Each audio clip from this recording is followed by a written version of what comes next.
Property dealer हत्याकांड में आया नया मोड़। एक युवती की संदेहास्पद स्थिति में मिला शव। सूत्रों की माने तो युवती का प्रॉपर्टी डीलर के साथ चल रहा था प्रेम प्रसंग। बेतिया से बड़ी खबर है, जहां प्रॉपर्टी डीलर सह सभापति प्रत्याशी राजेश श्रीवास्तव हत्याकांड में नया मोड़ आया है। मामले में एक युवती का संदेहास्पद स्थिति में शव मिला है। युवती जितेंद्र उर्फ जिम्मी की साली बताई जा रही है।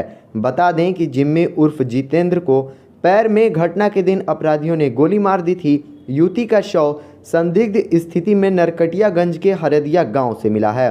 सूत्रों की माने तो प्रॉपर्टी डीलर सह सभापति प्रत्याशी राजेश श्रीवास्तव से युवती का प्रेम प्रसंग भी चल रहा था। युवती को हत्याकांड में संलिप्त अपराधियों की जानकारी थी, जिसके कारण उसकी हत्या कर दी गई। सूचना पर पहुंची पुलिस मामले की जांच कर रही है। वहीं इस मामले में नरकटियागंज एसडीपीओ कुंदन कुमार ने बताया कि युवती की गला दबाकर हत्या हुई है।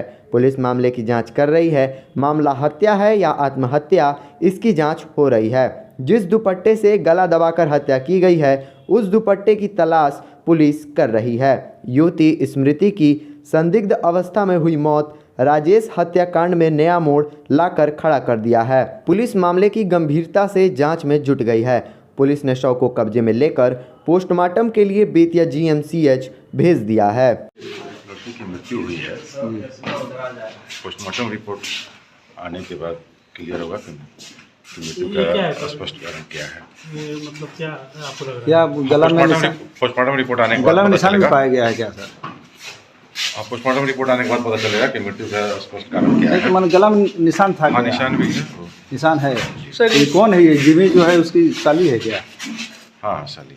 तो उससे कहीं तार तो नहीं जुड़ा है? राजेश हत्याकांड से नहीं, ऐसे कैसे कुछ कर सकते हैं किसी के बारे में, जब ये अनुसंधान का विषय है। हत्या यहाँ हुई है कि दूसरे जगह हुई है?